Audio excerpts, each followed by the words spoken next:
Assalamualaikum warahmatullahi wabarakatuh. Salam sehat dan bahagia Bapak Ibu Guru dimanapun berada. Perkenalkan, saya Anna Megawigati, calon guru penggerak angkatan ke-7 Kabupaten Jepara. Bersama Bapak fasilitator saya, Bapak Wira Rombe, dan Ibu pengajar praktik, Ibu Emi Puspitasari. Kali ini saya akan menyampaikan aksi nyata modul 1.4 Budaya Positif. Selamat menyaksikan. Berikut adalah rancangan tindakan untuk aksi nyata modul 1.4 Budaya Positif yang akan saya lakukan. Latar belakang aksi nyata. Sekolah merupakan tempat murid untuk dapat tumbuh dan berkembang dengan baik sesuai kodrat alam dan kodrat zamannya.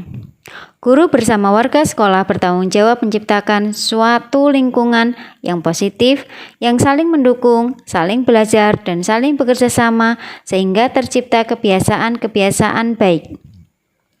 Murid tidak suka peraturan karena selama ini jika mereka melakukan pelanggaran, maka akan mendapatkan hukuman dan cenderung akan mempermalukan dirinya. Tujuan dilakukannya aksi nyata ini adalah untuk menciptakan murid yang merdeka dan disiplin kuat, menumbuhkan budaya positif di sekolah dengan meyakini nilai-nilai kebajikan universal, menumbuhkan budaya positif oleh semua warga sekolah. Tolok ukur dari aksi nyata yang saya lakukan yaitu terbentuknya keyakinan kelas melalui kegiatan kesepakatan kelas yang dilakukan guru dan murid. Siswa mampu menerapkan dan menjalankan keyakinan kelas yang telah dibuat. Guru dan warga sekolah memahami dan mewujudkan budaya positif di sekolah melalui penerapan budaya positif. Langkah-langkah tindakan yang akan saya lakukan: menghadap kepala sekolah untuk menjelaskan pentingnya penanaman budaya positif dan keyakinan kelas di sekolah, serta meminta izin untuk mendiseminasikan bersama rekan guru. Mengumpulkan rekan kerja untuk melakukan diseminasi pemahaman materi budaya positif, yaitu keyakinan kelas dan segitiga restitusi. Berkoordinasi dan berkolaborasi dengan wali kelas untuk membuat keyakinan kelas di kelas masing-masing. Memantau, merefleksi, dan mengevaluasi keyakinan kelas yang telah dibuat. Dukungan yang dibutuhkan dalam pelaksanaan aksi nyata. Dukungan dari kepala sekolah, rekan guru, serta murid agar tindakan yang telah disusun dapat dilakukan secara lancar dan menyeluruh. Sarana dan prasarana untuk menumbuhkan budaya positif di sekolah. Orang tua dalam melakukan budaya positif di rumah. Berikut adalah pelaksanaan kegiatan aksi nyata saya. Selamat menyaksikan. Assalamualaikum warahmatullahi wabarakatuh. Yang terhormat Bapak Kepala Sekolah SMP Negeri 1 Kalinyamatan, Bapak Sudarso SPDMPD. Yang terhormat Bapak Ibu Guru dan Staf TU. Alhamdulillah pada siang ini kita dapat berkumpul di ruang guru ini dalam rangka sosialisasi dan pembahasan materi pendidikan guru penggerak angkatan 7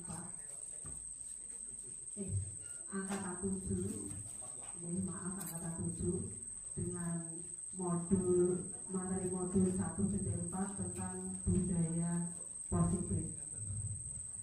Sebelum acara dimulai, akan saya bacakan susunan acaranya, yaitu yang pertama adalah pembukaan, yang kedua adalah sambutan dari Bapak Kepala Sekolah, yang ketiga adalah acara inti, yaitu diseminasi atau sosialisasi tentang budaya positif, yang keempat adalah lain-lain dan tanya jawab, yang kelima adalah penutup. Untuk menginjak acara yang pertama, yaitu pembukaan, marilah kita membaca basmalah bersama-sama untuk mengawali kegiatan hari ini. Saya hantarkan Bismillahirrahmanirrahim. Acara yang kedua yaitu sambutan dari Bapak Kepala Sekolah. Waktu dan tempat kami persilakan. Assalamualaikum warahmatullahi wabarakatuh. Selamat siang, salam sejahtera untuk Ibu yang saya hormati, guru saya SMP 1 Kalinyamatan. Alhamdulillah siang ini sesuai undangan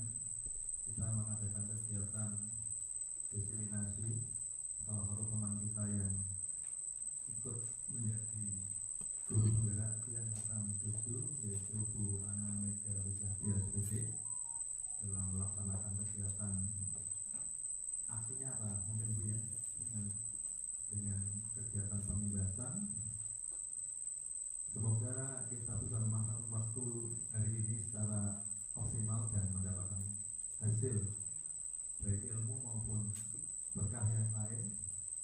Kita di tengah-tengah waktu yang sempit, semoga nanti tidak berakhir lebih dari jam 2 Bu, karena benar kita adalah jam 2.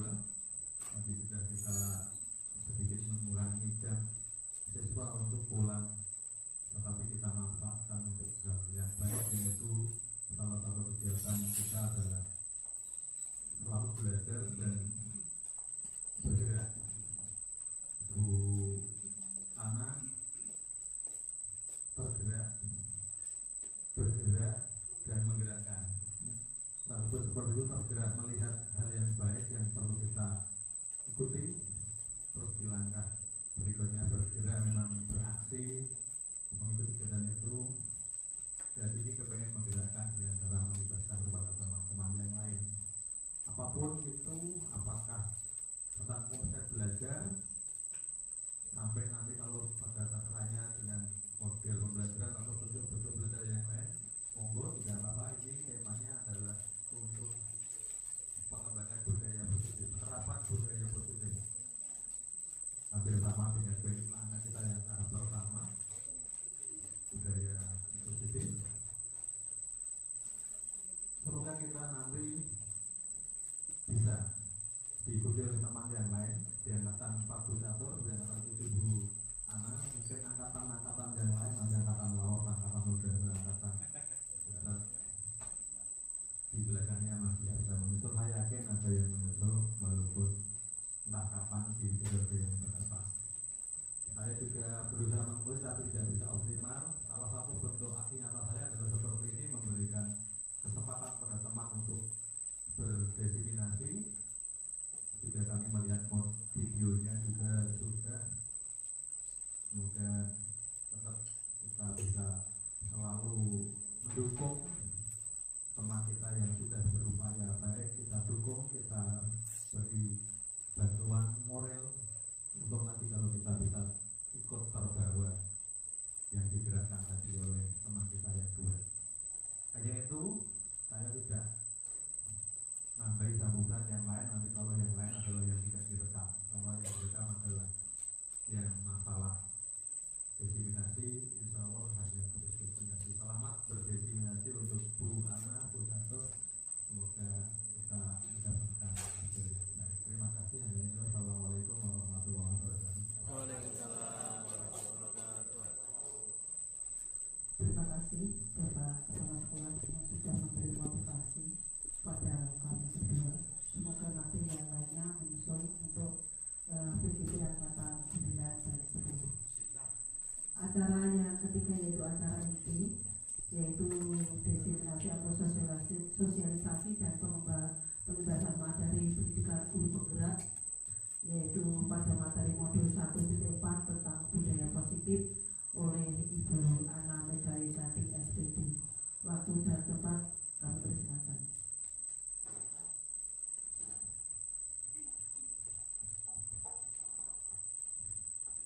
Terima kasih waktu yang diberikan oleh saya. Assalamualaikum warahmatullahi wabarakatuh. Yang terhormat Bapak Sudarto SPP MPD selaku Kepala SMP Negeri 1 Kalimantan. Yang kami hormati Bapak Ibu rekan guru dan staf tata usaha SMP Negeri 1 Kalimantan.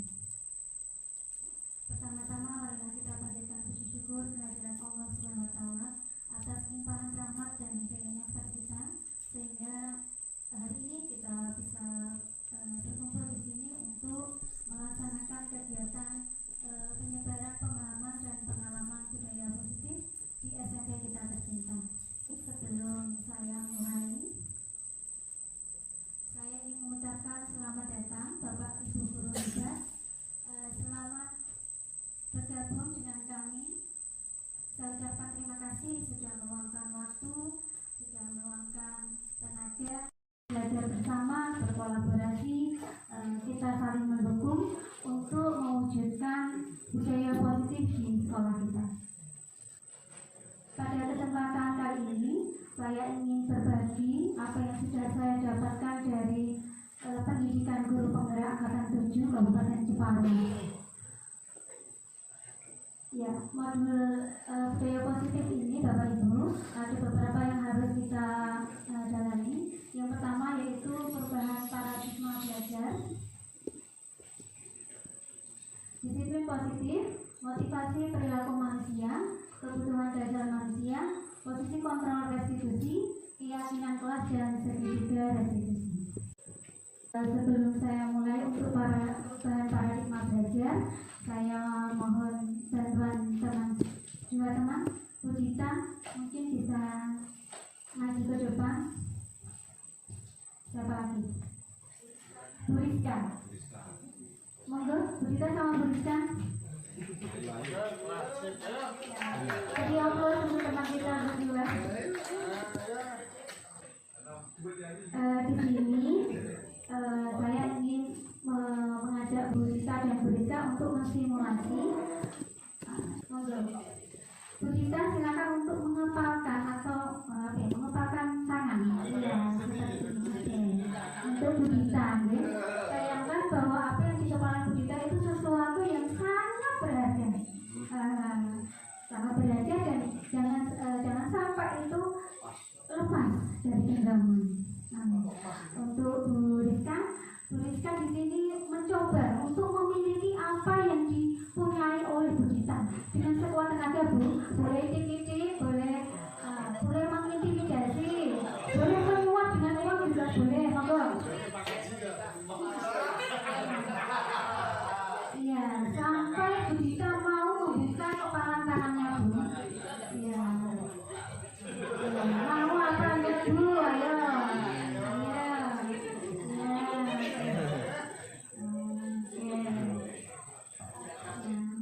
Mau lepas nggak Bu? Iya. Terima kasih. Terima kasih Bu Dita dan Bu Rizka. Ya Bu, saya ingin bertanya, kenapa Bu Dita tetap tidak mau melepaskan kepalan tangannya? Karena ini saya nggak mau kalau ke dia.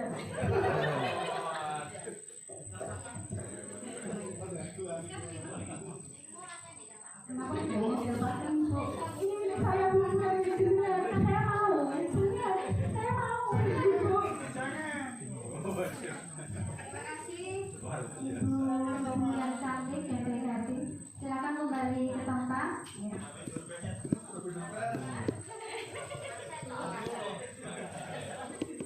Bapak Ibu yang sudah disimulasikan Bu Dita dan Bu Rizka itu tadi Bu Dita memutuskan untuk tidak melepaskan karena apa yang digenggamannya itu sangat berarti untuk hidupnya, walaupun dengan sekuat tenaga, dengan rayuan setan, rayuan mautnya Bu Rizka tetap tidak mau. Itu artinya bahwa kontrol yang ada pada setiap orang itu adalah kontrol dirinya masing-masing. Kita sebagai orang lain tidak bisa memaksa atau mengontrol orang lain, gitu ya? Oke, nah ini sesuai dengan kontrol teori oleh Dr. William Geiger yang meluruskan apa yang selama ini kita miskonsepsi. Selama ini yang kita pikirkan bahwa kita sebagai orang dewasa itu berhak untuk memaksa murid kita, ya? Kita berhak mengontrol, kita sebagai pengontrol murid. Kemudian ilusi penguatan positif atau bujukan itu akan efektif dan bermanfaat. Jadi kita selama ini berpikir murid saya itu tak bujuk pasti bisa, pasti bermanfaat dan efektif. Itu miskonsepsi. Kritik yang membuat murid kita merasa bersalah itu dapat menguatkan karakter. Makna disiplin. Disiplin kalau yang dilakukan karena untuk mendapatkan kepatuhan. Jadi karena ada disiplin itu semuanya harus patuh. Dalam tanda kutip disiplin itu membuat ketidaknyamanan. Aslinya seperti itu. Ki Hajar Dewantara dalam bukunya itu menganggap disiplin itu berasal dari disiplin diri. Jadi yang bisa mendisiplinkan diri kita sendiri adalah diri kita. Kalau kita sudah tidak mampu mendisiplinkan diri kita, maka orang lain akan mendisiplinkan kita. Itu otomatis. Gitu ya. Nilai-nilai kebajikan. Apa tuh nilai-nilai kebajikan itu? positif manusia yang mempunyai tujuan mulia.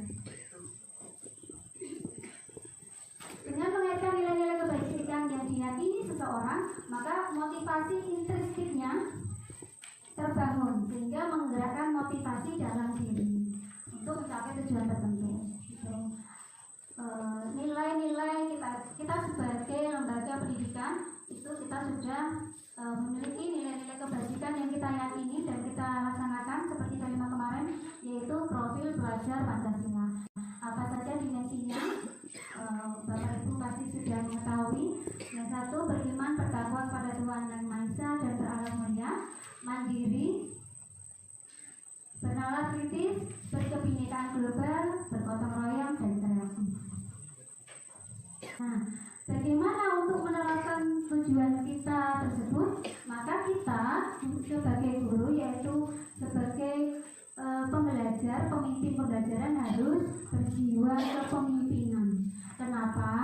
Karena agar terbentuk murid-murid kita itu berkarakter, berdisiplin, jujur, peduli, sopan santun, bertanggung jawab, dan pembelajar sepanjang hayat. Motivasi perilaku manusia. Apa sih motivasi yang kita punya? Kita renungkan. Apa sebenarnya motivasi kita menjadi guru? Mungkin bisa minta tolong Bu Andi, kan masih baru, jadi motivasinya masih untuk Bu Andi. Apa yang memotivasi Bu Andi menjadi seorang guru?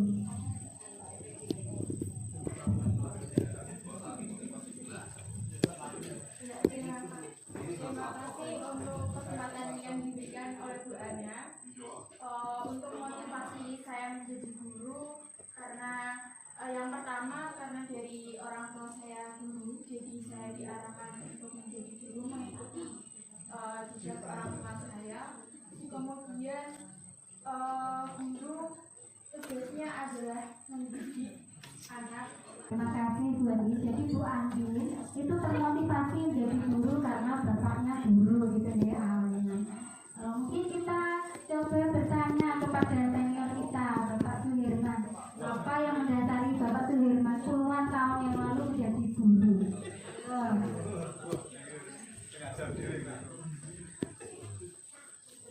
Untuk motivasi saya pribadi untuk menjadi seorang guru yang diadakan sudah puluhan tahun dan mencetak siswa-siswa juga menjadi guru. Motivasi saya adalah supaya saya bisa mengamalkan ilmu saya, supaya bermanfaat kelak besok baik di dunia maupun di akhirat. Atau istilah lainnya adalah bahagia dunia, bahagia di akhirat. Itu motivasi saya. Terima kasih Bapak untuk pujian yang sangat mulia, motivasi yang sangat mulia. Tepuk tangan untuk Pak Hilman. Semoga motivasi Pak Hilman ini bisa jadi motivasi kita saat ini. Amin. Kalau tadi berawal dari motivasi karena Bapak Ibu Andi itu sebagai guru, mungkin nanti dalam perjalanan ketika Bu Andi sudah mengajar, kemudian menikmati, akan timbul perubahan motivasi itu, Bu. Saya yakin, saya sendiri dulu tidak ingin menjadi guru, tetapi karena saya menikmati, kemudian ternyata apa yang saya miliki itu bermanfaat untuk orang lain, akhirnya motivasi saya berubah.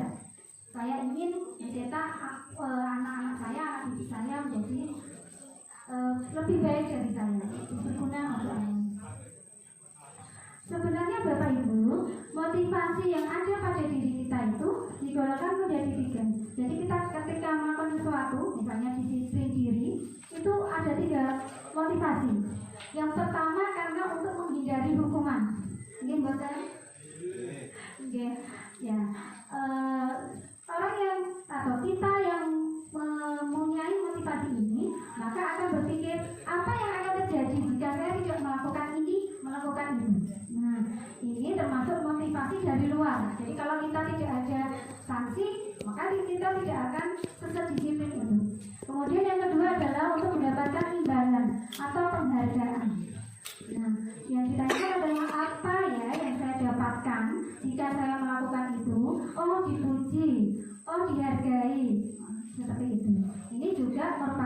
motivasi dari luar secara eksternal. Yang baik adalah yang kita harapkan adalah ini, Bapak Ibu. Kita termotivasi itu karena ingin jadi orang yang kita inginkan, sesuai dengan nilai-nilai yang kita yakini itu baik untuk kita. Nah, maka kita akan bertanya pada diri kita, akan menjadi apa ya, seperti apa ya apabila kita melakukan ini, melakukan itu. Apa yang bisa saya berikan? Ini akan membuat seseorang memiliki disiplin positif karena motivasinya itu berasal dari diri sendiri. Hukuman, konsekuensi, dan restitusi. Nah, kalau hukuman itu mungkin kita sudah banyak mengetahui dan memahami betul bahwa hukuman dan penghargaan ini ternyata itu merupakan konsep disiplin dengan identitas yang gagal. Jadi kalau bisa kita tidak melakukan ini, gitu ya. Kalau hukuman itu kenapa termasuk konsep disiplin dengan identitas gagal? Karena hukuman ini menyakitkan. Murid tidak nyaman, murid merasa takut, merasa dipaksa, kemudian akhirnya murid menyembunyikan kesalahannya. Jadi ketika melakukan sesuatu itu dengan sembunyi-sembunyi, akhirnya murid itu menjadi rendah diri. Ternyata penghargaan pun itu termasuk konsep disiplin dengan identitas gagal. Saya dulu sebelum masuk pendidikan ini juga sering memberi penghargaan. Buat saya itu untuk motivasi. Ternyata kurang tepat di sini. Jadi tidak efektif, Bapak Ibu. Penghargaan ini bersifat menghukum. Kok bisa gitu? Karena penghargaan ini bisa merusak hubungan. Ketika kita memberi penghargaan kepada satu orang, maka orang temannya atau sahabatnya yang mungkin bekerja bersama itu akan merasa iri dan akan menjauhi, jadi merusak hubungan. Kemudian mematikan kreativitas. Oke, yang kita kasih penghargaan baik. Kemudian teman-temannya itu sudah dari penghargaan. Jadi saya biasa-biasa saja aja gitu. Kemudian menghukum dengan sistem ranking. Beberapa kali memang saya tidak pernah membukukan ranking di ledger rapor. Karena saya kurang setuju. Sebelum ini pun saya tidak setuju. Karena waktu itu ketika saya dapat ranking, dapat hadiah ke depan, itu teman saya yang ranking paling belakang itu menangis. Ini adalah kenyataan baru ini. Kenapa menangis? Seandainya aku bisa sepintar kamu, seandainya aku bisa dihargai di depan itu. Jadi makanya kalau wali murid tidak memaksa untuk melihat itu, saya tidak akan mengumumkan karena saya punya pengalaman yang dulu itu. Bagaimana dengan disiplin dengan identitas dan sukses? Nah, ini yang diharapkan kita sudah sampai sini, Bapak Ibu, dengan konsekuensi. Ya, konsekuensi itu merupakan penguatan jangka pendek. Perlu monitoring, stimulus respon, murid menghormati peraturan, dan tetapi yang murid itu untuk memenuhi kesalahannya. Yang harus kita belajar bersama adalah kita sudah sampai ke restitusi ini. Murid sudah belajar bertanggung jawab atas perilakunya. Fokus pada pemecahan masalah jangka panjang. Murid menghormati dirinya dan orang lain. Kemudian teori kontrolnya adalah dirinya yang memegang kontrol. Yang terakhir adalah murid bersemangat memperbaiki kesalahan. Nah, setelah tadi saya paparkan, menurut Bapak Ibu, kasus-kasus di sini di depan itu merupakan hukuman atau konsekuensi. Yang pertama, lari mengelilingi lapangan basket 2 kali karena terlambat hadir di sekolah. Menurut Bu Zubaida, itu merupakan hukuman atau konsekuensi?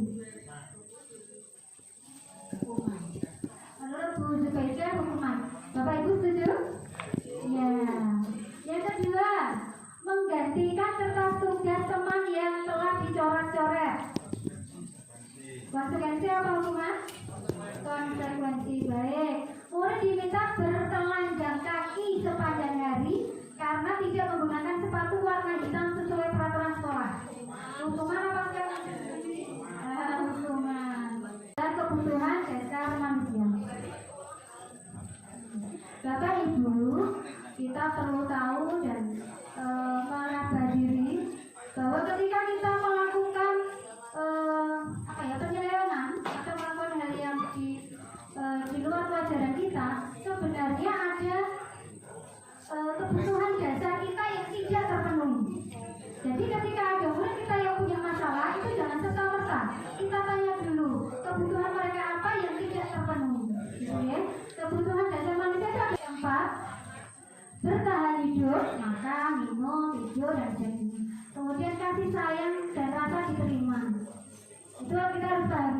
apakah di rumah diperhatikan atau tidak, apakah di kelas hubungan dengan temannya berjalan baik atau tidak, itu kita harus tanya dulu. Kemudian penguasaan atau pengakuan akan kemampuan.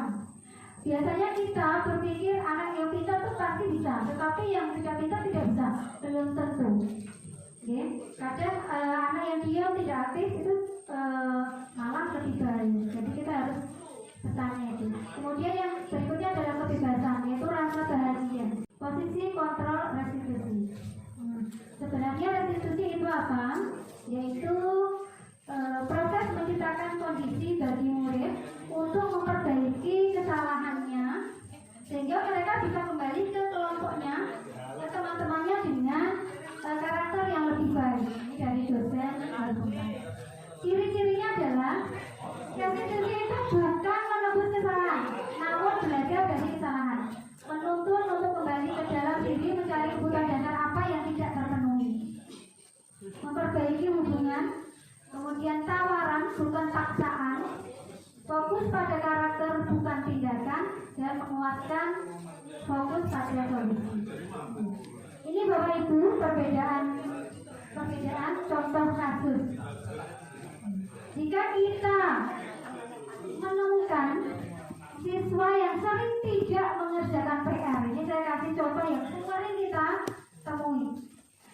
Kalau kita menghukum siswa tersebut, misalnya hormat bendera 10 menit, kemudian kita dengan marah-marah, akhirnya murid menjadi takut, maka kita sudah melakukan suatu hukuman.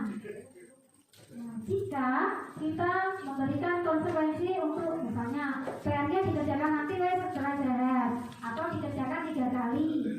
Nah, guru tegas dan siswa menghormati peraturan yang sudah ada. Itu namanya konsekuensi.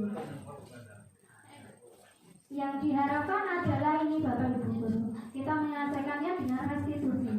Guru menanyakan keyakinan kelas dulu atau dirinya dan membantu siswa menyelesaikan masalahnya. Guru terbuka dan siswa pun menghormati dirinya dan gurunya atau orang lain. 5. Posisi kontrol guru. Nah, ini contoh kasus Bapak Ibu. Iva kurang menguasai pelajaran matematika. Pada saat pelajaran berlangsung, dia lebih banyak diam, menggambar di bukunya. Ini tidak hanya IPA saja Bu, di IPA juga, di matematika juga. Nah, ini Pak Seno, bukan Pak Adi ya. Nah, ya. Saat Pak Seno menanyakan pertanyaan, IPA menjadi gugup dan tak sengaja menjatuhkan tasnya dari kursi. IPA tiba-tiba menjadi gagap saat berupaya menjawab. Seluruh kelas pun tertawa melihat perilaku IPA yang bicara tergagap dan terkejut tersebut.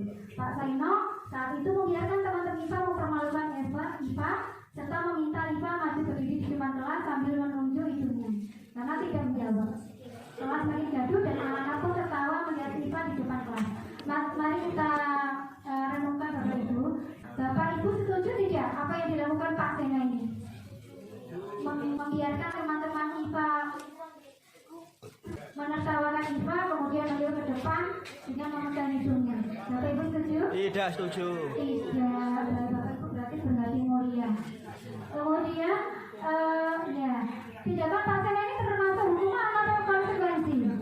Hukuman, baik. Nah, kira-kira IPA ini kebutuhan dasar apa yang dibutuhkan saat itu? Bertahan hidup kan? Bapak Ibu, bertahan hidup? Ya atau tidak? Rasa kasih sayang? Rasa diterima? Penguasaan atau kebebasan? Rasa kasih sayang. Ya. Rasa kasih sayang, minta diperhatikan. Bisa jadi dia juga butuh kebebasan ketika dia tidak menyenangi pelajaran tidak di sini ya.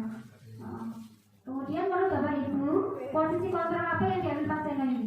Sebagai penghukum, pembuat rasa bersalah, sebagai teman, pemantau atau manajer? Manajer, penghukum. Nah, kita lihat Bapak Ibu. Ternyata posisi kontrol kita sebagai guru itu ada 5. Satu adalah penghukum, yang kedua pembuat rasa bersalah, sebagai teman, sebagai pemantau dan sebagai manajer. Kalau kita sudah menghukum, itu nada suara kita tinggi.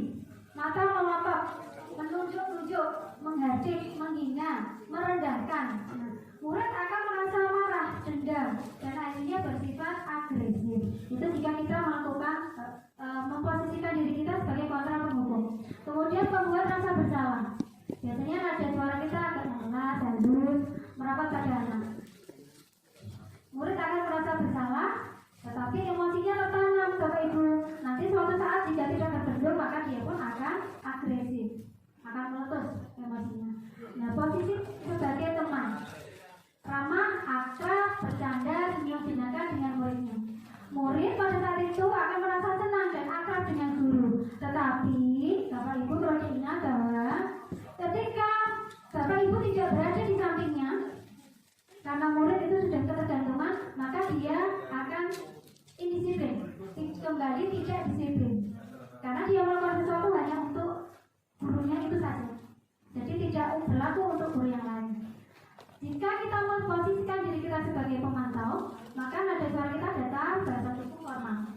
Murid ini akan memahami konsekuensi yang harus dijalankan karena melanggar peraturan sekolah.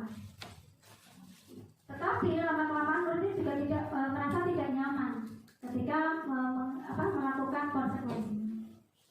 Yang diharapkan Bapak Ibu kita sudah sampai ke manajer. Tadi yang dikatakan Pak Iman sudah sampai ke manajer. Nada suara kita tulus, tidak kaku, mendekat pada murid. Nah, di sini guru akan mengembalikan tanggung jawab pada murid untuk menyelesaikan masalahnya dengan solusi dari dirinya sendiri. Ini contoh Bapak Ibu penerapan 5 posisi kontrol. Kalau menghukum, misalnya saya menghukum, itu kalimat yang muncul dari diri saya adalah patuhi aturan sekolah, lalu berdiri di depan. Nah, itu kalau kita menghukum Bapak Ibu.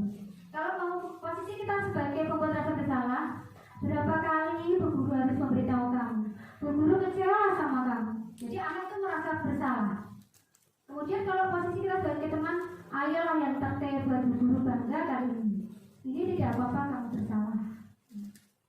Kemudian kalau posisi kita sebagai pemantau, kamu sudah melanggar apa peraturan dan konsekuensinya. Kalau kita sebagai manajer Bapak Ibu, yang kita tanyakan adalah apakah kamu tahu kesalahanmu, kemudian bagaimana kamu akan memperbaiki kesalahan ini. Keyakinan kelas.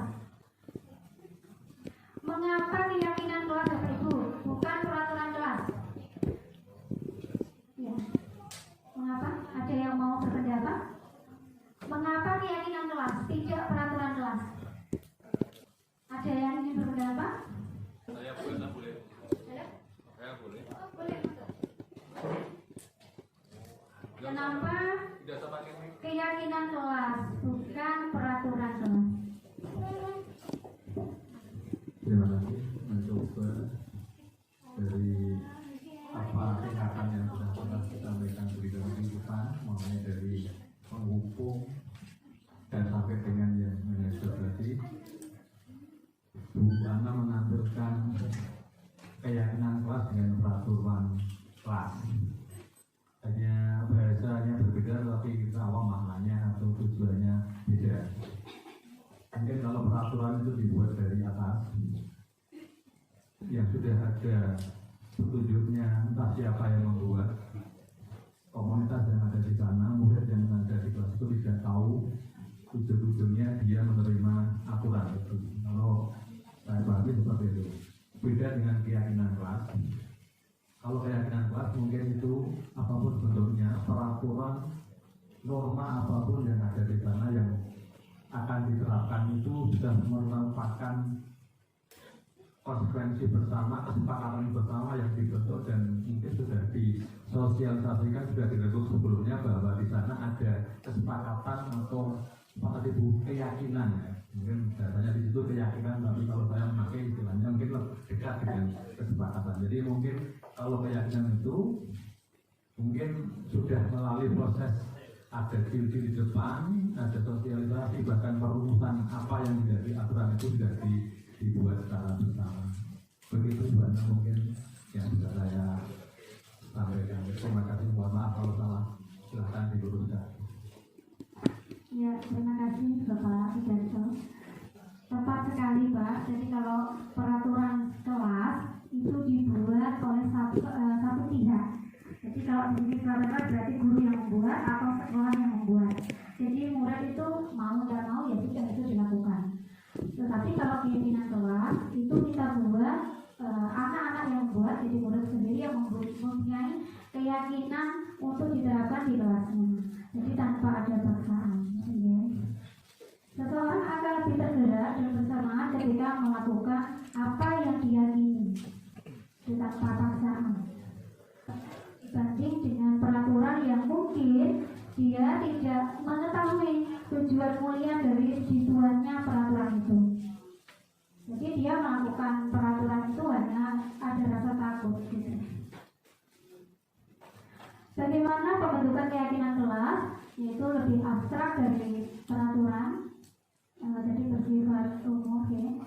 Sedikit saja agar mudah diingat, berupa pernyataan universal sesuai dengan kondisi kelas, dibuat dalam bentuk positif.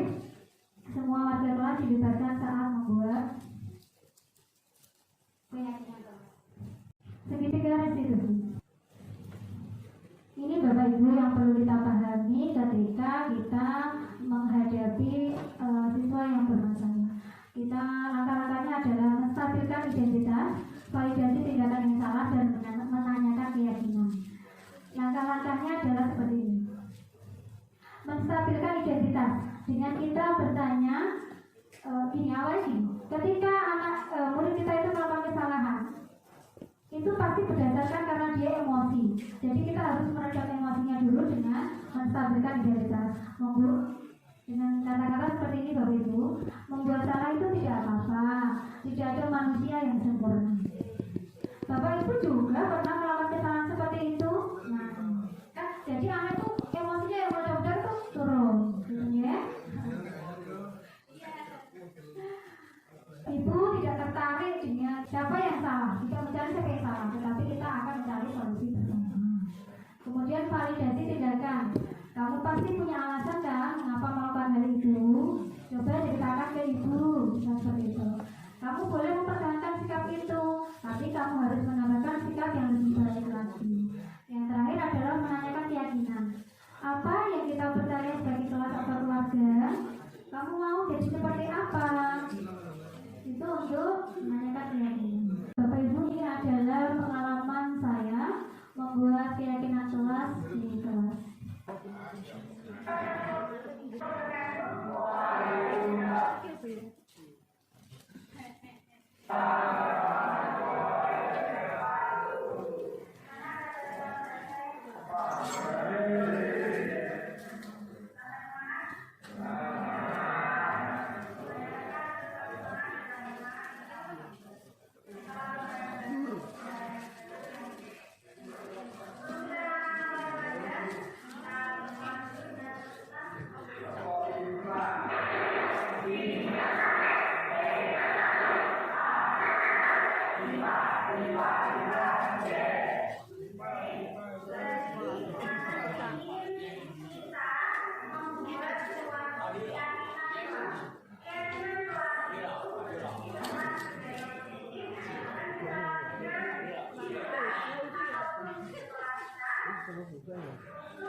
Kelas piro?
Pak Suwarno.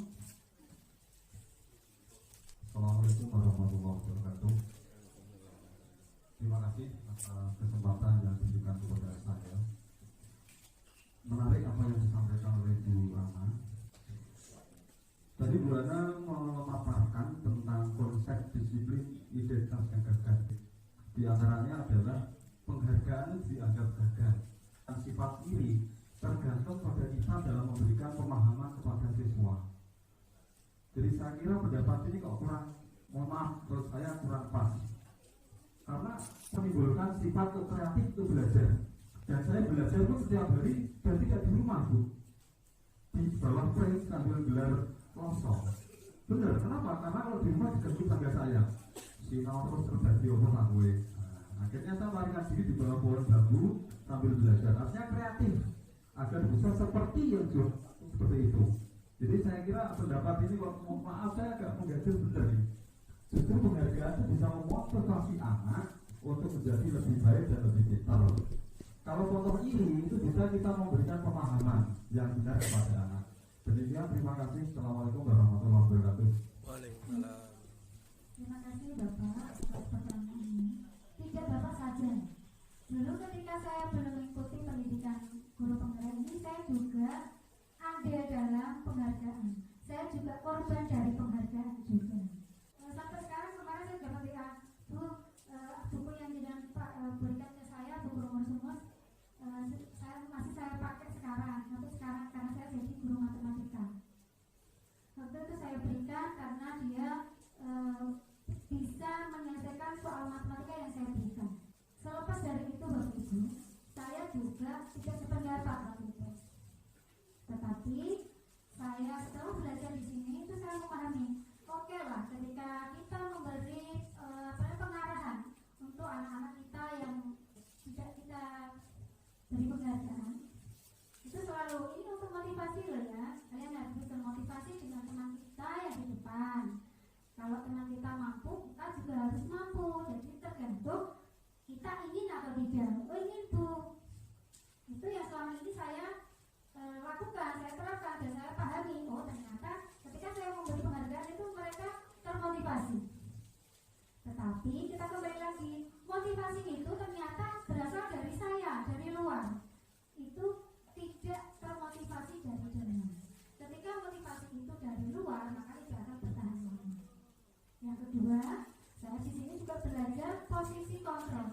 Jadi yang mengontrol pribadi seseorang adalah dirinya sendiri. Walaupun kita kontrol dengan penghargaan, kalau dia tidak menerima, pokoknya aku rendah diri, pokoknya aku gak dikasih penghargaan kok, ya sudah. Itu kita tidak bisa memaksa. Jadi kembali lagi, setiap manusia itu punya kontrol diri sendiri. Kita sebagai orang lain tidak boleh memaksa, kamu gak boleh iri loh ya. Atas penghargaan yang diberikan ke temanmu, kamu harus termotivasi. Kita tidak boleh memaksa harapan gitu. Meminta. Bagaimana Pak Warno sudah puas? Sangat terpuaskan ya. Sangat terpuaskan. Semoga terpuaskan Pak. Ini ada, saya tadi sudah mengatakan bahwa ini ada ilmu baru. Jadi penghargaan itu menyebabkan seseorang menjadi identitas yang gagal. Itu Bapak Ibu, ada lagi yang perlu ditanyakan? Oh iya, monggo Pak. Assalamualaikum warahmatullahi wabarakatuh. Terima kasih atas waktu yang diberikan kepada saya. Saya ingin menanyakan tentang hukuman tadi, Bu. Hukuman untuk siswa. Sering saya jumpai ada siswa yang ketika ada jam pelajaran olahraga, karena memang mereka terbiasa di SD itu seharian itu pakai baju olahraga, tidak bawa baju ganti untuk pelajaran selanjutnya, dan itu terbiasakan di SMP. Sering saya jumpai anak yang lupa membawa seragam OSIS dan sebagainya untuk ganti dari baju olahraga, diberi hukuman untuk tidak boleh masuk ke dalam kelas untuk mengikuti pelajaran selanjutnya. Kira-kira solusi tersebut baik atau tidak? Terima kasih. Terima kasih Ibu. Mengeluarkan siswa atau murid kita keluar ketika tidak tertib, menurut Bapak Ibu saya tanya dulu,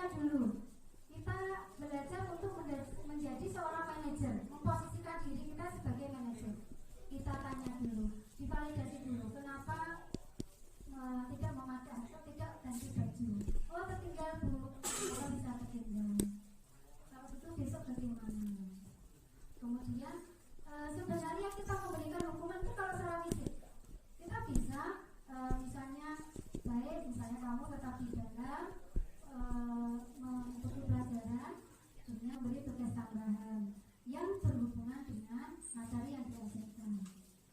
Itu sebenarnya ada dua kerugian. Yang pertama adalah kita sudah merusak momennya anak, momennya murid. Jadi murid itu merasa tadi terintimidasi, ya. Yang kedua, murid tidak bisa mengikuti pelajaran.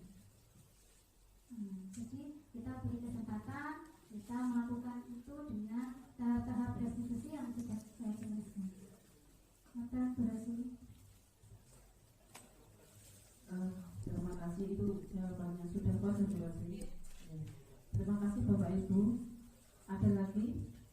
Alhamdulillah kalau tidak ada.